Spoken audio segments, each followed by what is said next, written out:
Next, we have Gwen Spicer, a conservator at Spicer Art Conservation in Del Mar, New York. I think she's going to speak to us about magnets.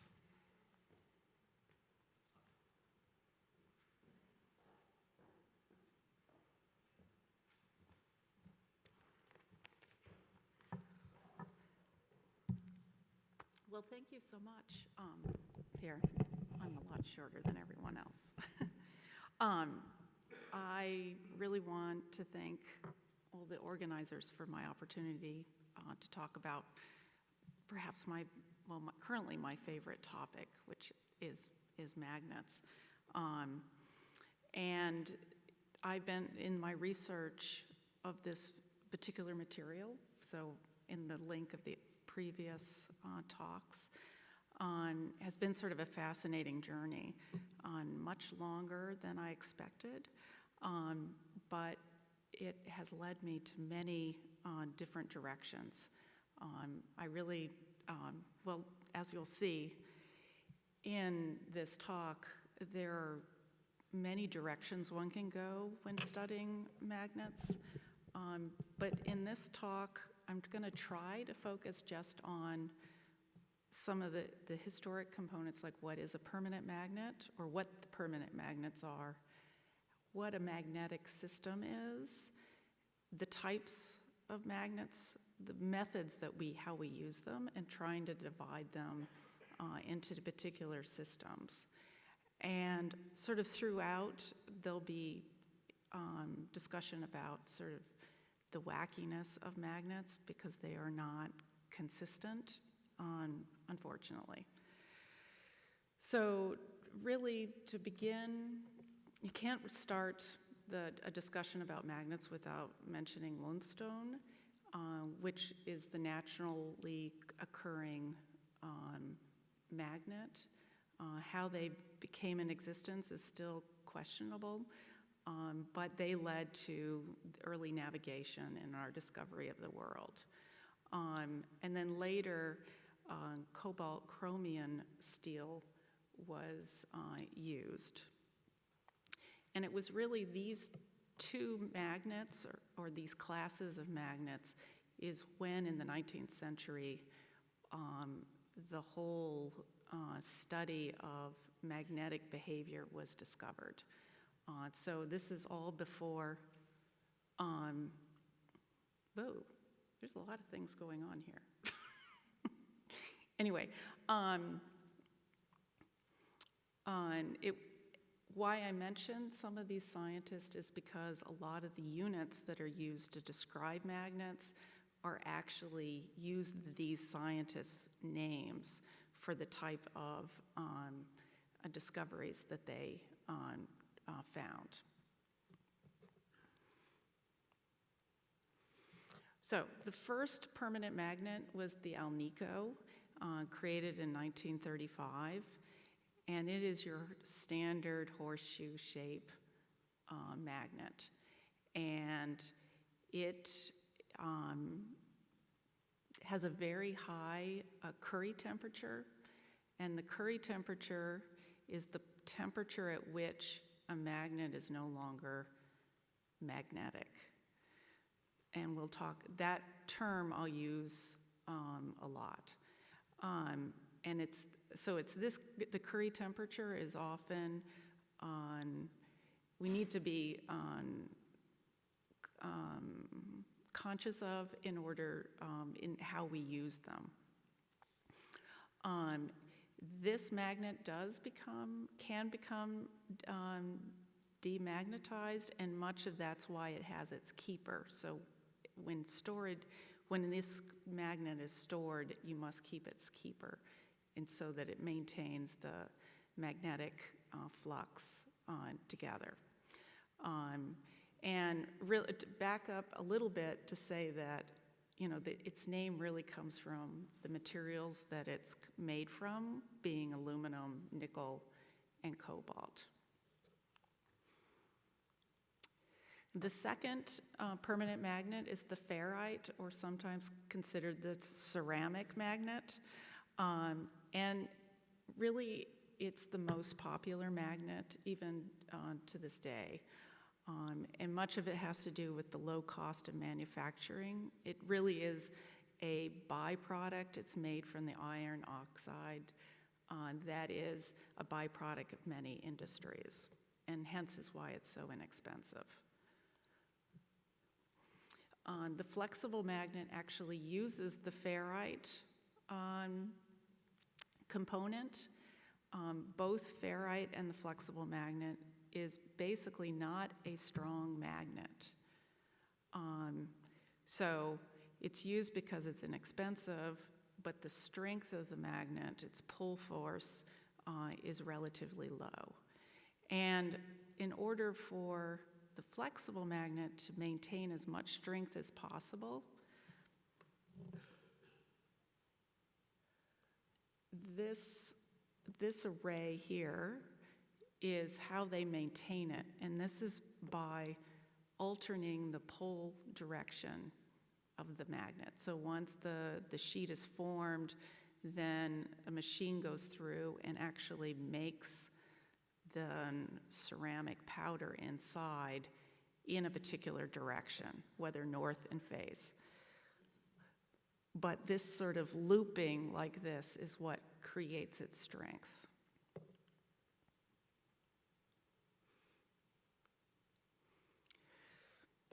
So the next two permanent magnets are both made from the rare earth materials, and which are also called Lanthanide, and they are from that lower row of periodic table that's from numbers 57 to 71. And the challenge with these particular materials is directly linked to how close each of these rare earths are connected, like the separating out of the particular rare earths is very, very difficult. And some of that, and that has to do with the electron rings around each of them and the individual materials. The other part is that they're always found together, never isolated. And so it's really been over the 20th century where they've worked out methods of how you separate these different rare earths. The other thing I do want to say is that this is a product that is a material that's very linked with sort of our green energies, which is a wonderful thing. It's also a material that is around us every day. It's sort of a silent revolution. There's no point when we're not associating with rare earths throughout our day. But on the negative side is that the mining and isolation of these materials is not friendly. And last year I gave a talk, and if you're interested in hearing more about that, just that particular component, I can give you a link to the paper on that. But on the side, with that in mind, now we're moving on. The samarium is the first of the rare earths magnet that was made, and really for conservation uses, I've never seen anyone actually use this. It's a very expensive form of magnet. However, it has a very high Curie temperature, so that it's very resistant to temperature, much like the Alnico. So the fourth and last rare earth magnet is the neodymium.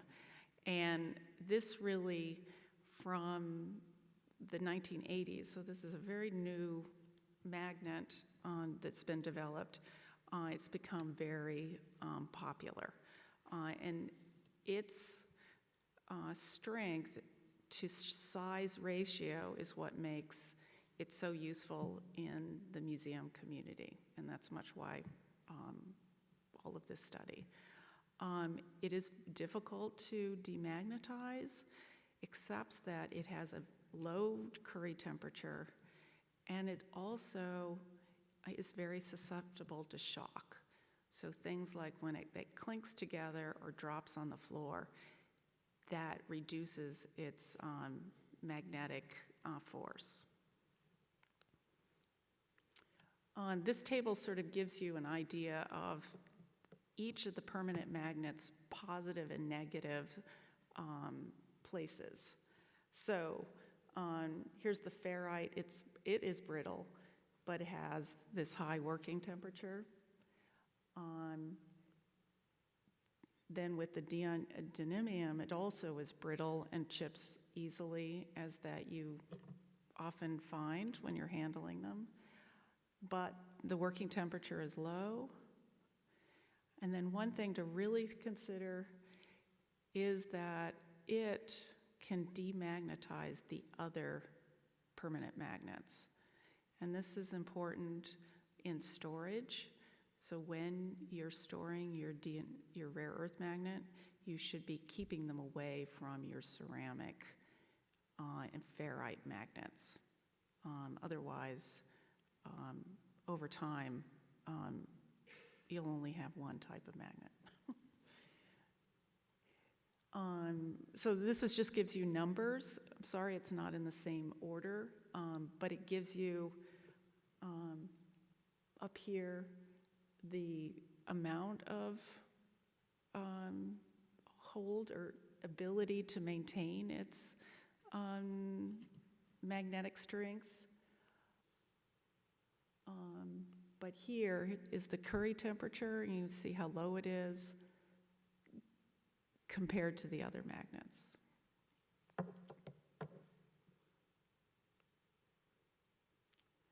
Okay, so now that we've got sort of the background, I hope I'm going to have time for all of this, but basically it's the magnetic system that has three components that we use in tandem that makes the magnet work. And without understanding the three parts, your system could be more susceptible to failure or harming the artifact.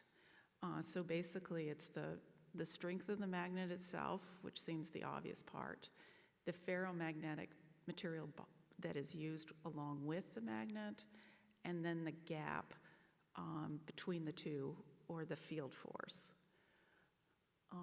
So magnets are they're ordered in many different, there's a lot of selection of magnets. One is the pole direction of the magnet, the grade that they come in, and all of these sorts of things affect the particular strength of the magnet itself, as well as the brittleness. So when the higher the grade of this magnet that you select, the more brittle it is. Most systems that I've been aware of is that the grade of N42 is a popular, but also N52 is used, but that is much more brittle than the other. The other thing that I've recently found is that magnets that you're purchased from Lee Valley are always N35.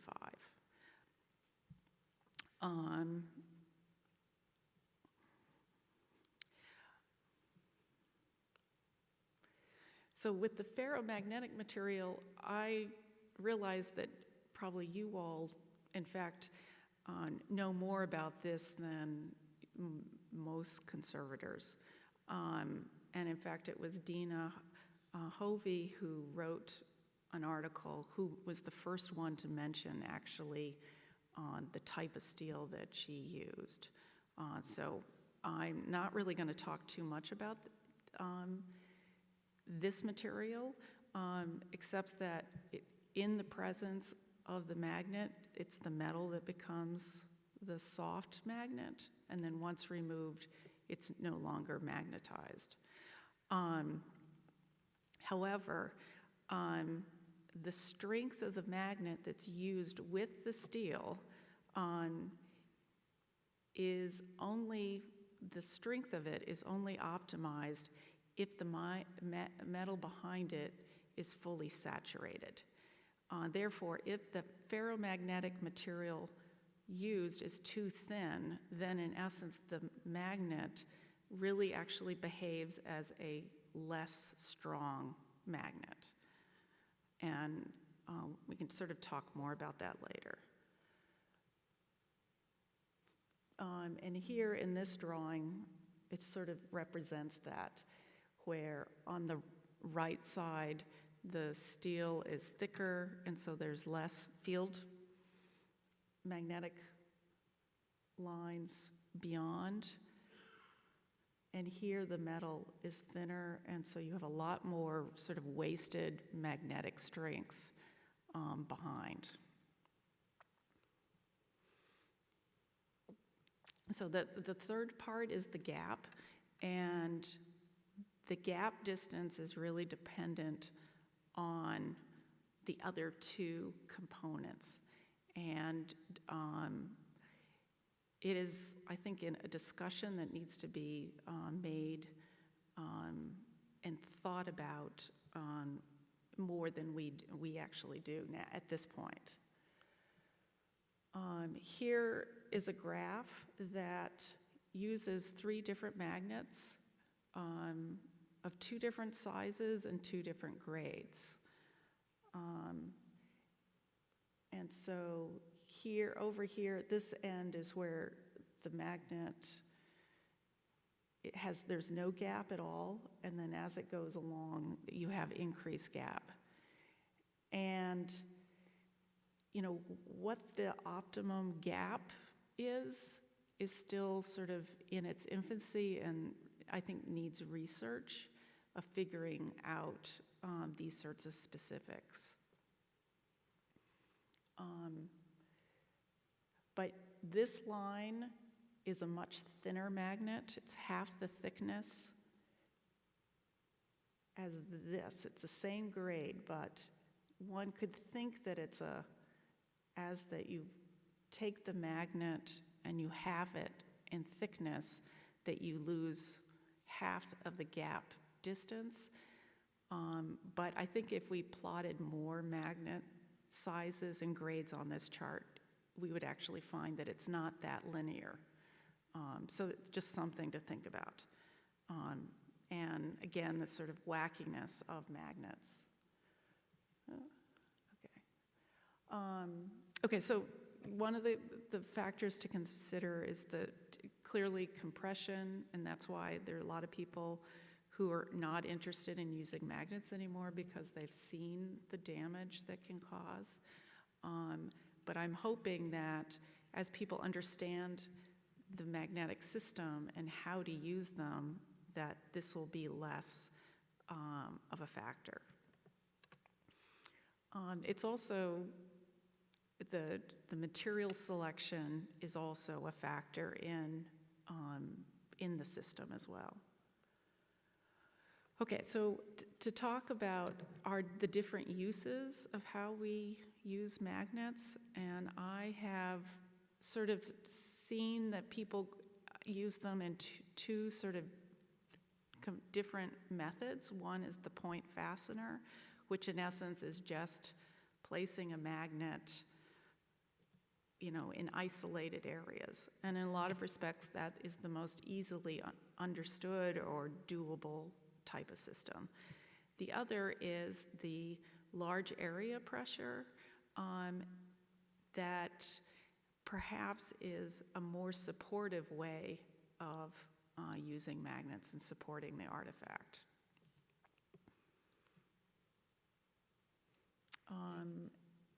And so to get to the point fastener, one of the things that you can do is you can use 2 magnets, one on top of the other. And when you use a disc magnet, there's this really interesting phenomena that is created, which is the radiation loop that happens, such that the 2 magnets basically link together, so that if they are the same size, diameter and thickness, they don't slide, and they'll become one magnet, basically.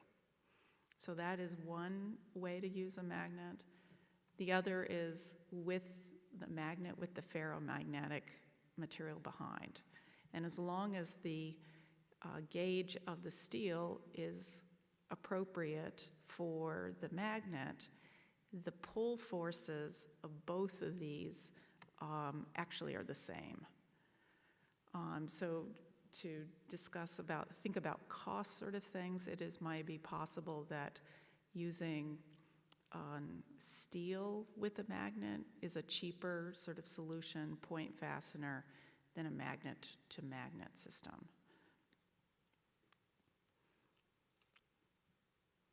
Then there's a three-part system where basically you're sandwiching a magnet between two layers of steel or ferromagnetic material. And what this does, by adding yet another soft magnet, or what becomes a soft magnet, on either side of the magnet, you're actually doubling the pull force.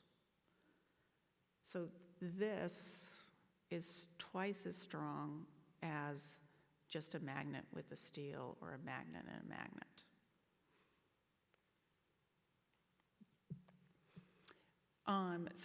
And what I want to end with is just some very kind of wacky things in discussing systems that people have used and finding the actual details of things.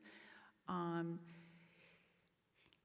sometimes we, especially as conservators, we think, oh, I have this idea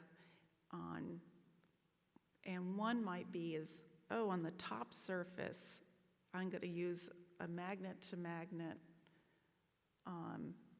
point fastener, and I want the top magnet to be as thin as possible so it's not visible, or less visible than it would be if it was twice the thickness.